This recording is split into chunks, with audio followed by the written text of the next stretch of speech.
What is going on? I want to talk about total beginner driving and what does it mean to be a beginner? How do you get better?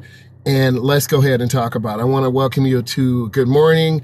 If you don't know, I'm a state certified driving instructor. I teach teens and adults, and we're going to talk about the total beginner and how do you improve and how do you get better. You know, when you're driving, you've got to look left, right, and left. You got to observe. A lot of beginning drivers tend just to stare ahead. And if you stare ahead, you're going to miss traffic coming from your left, traffic coming from your right. So you've got to look around your surroundings and gather information to make good decisions. And when you make good decisions, you're going to have a really good outcome. You're going to feel really good about yourself, and you're going to do your best work. Let's talk about obeying traffic signals. This is traffic lights. These are green arrows, red arrows, potential yield signs, any type of electronic sign or regular static sign. You as a beginning driver want to take your time. You've got to be patient, and you got to really digest this information to make a good decision. Driving is stressful by nature, but if you have a good person helping you, talking to you, encouraging you, you will definitely improve. And I'm about improvement. I'm about helping people, and I want you to be successful. Do you understand rules of the right of way? A lot of beginning drivers don't understand about four-way stops. The first car to get there is the first car to leave.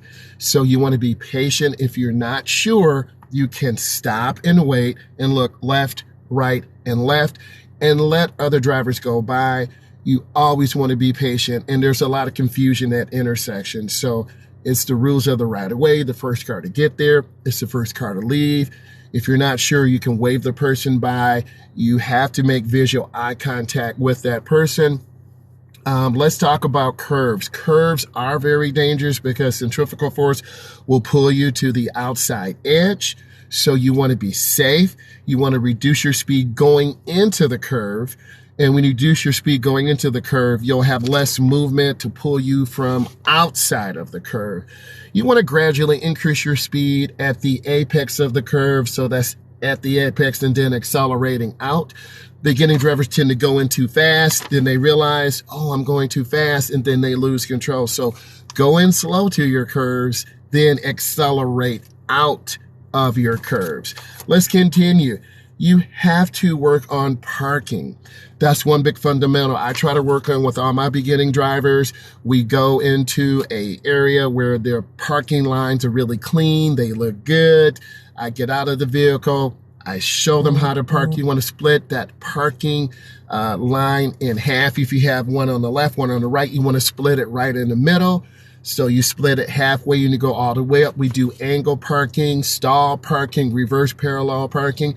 There is quite a bit. So, I always want to refer you back to my tutorials. If you have questions, you can always leave questions.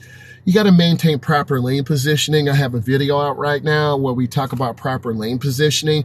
Beginning drivers tend to drift to the right because you haven't learned proper lane positioning. They tend to drift to the left sometimes. It's like walking down a hallway in high school.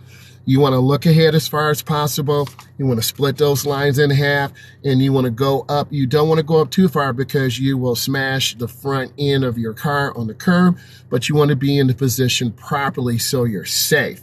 You want to do the best that you can.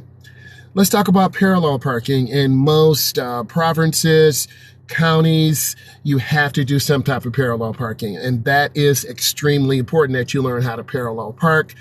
You want to line your car up, you want to reverse it back at a 45 angle, and you want to turn that wheel hand over hand to the right. The rear will go in to the right. So you have to be safe. You've got to take your time. More on that.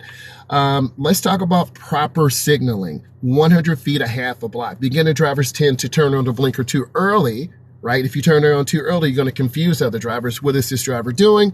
Or you turn it on too late, thereby the other driver is caught off guard. So proper timing is important. You want to be patient. You want to take your time. Let's talk about lane changing. You want to signal. You want to check your mirrors. It's mirror, turn signal, blind spot, right? You want to really be patient and get better every day. You want to turn your head. Head checks are really important. If you're making a lane change to the left, you got to look over to the left. If you're making a lane change to the right, it's mirror, turn signal, and you look. So have that head movement. Beginning drivers tend to look over the wrong shoulder. They tend to forget their left and right. So that's why I'm here as a certified instructor to help you, to encourage you, to help you get better. You want to maintain proper speed. Beginning drivers tend to go really slow and lose some momentum, or they tend to go too fast. So you always want to do that consistent work. Be patient. If you're not sure, seek the guidance of your instructor. Let's talk about safe driving behaviors. You want to make sure you put on your seatbelt. In the excitement of getting into the car, you have to put on your seatbelt. If you don't put on your seatbelt, that could be an automatic failure. So we want to remind you to do that. Next, you want to maintain good speed at all times. You're going to want to go over speed. You're going to want to go under speed. You want to be consistent with your speed. And if you're consistent with your speed, you're going to make more lights. You won't have to run lights, and you'll be able to understand the flow of the traffic. You want to identify and respond to proper traffic signals, proper signaling ahead, and this all takes patience. You always want to be aware, and you have to go at the speed limit. If you go too slow, you're holding up the flow of the traffic. You could potentially struggle and fail, get marked down. And the same thing if you go too fast. You want to have great speed control. You want to do your best work. I want to say thank you. Look at my videos, leave some comments. I'm a Stay Certified instructor. Bye. How are you? I'll see you later. Bye.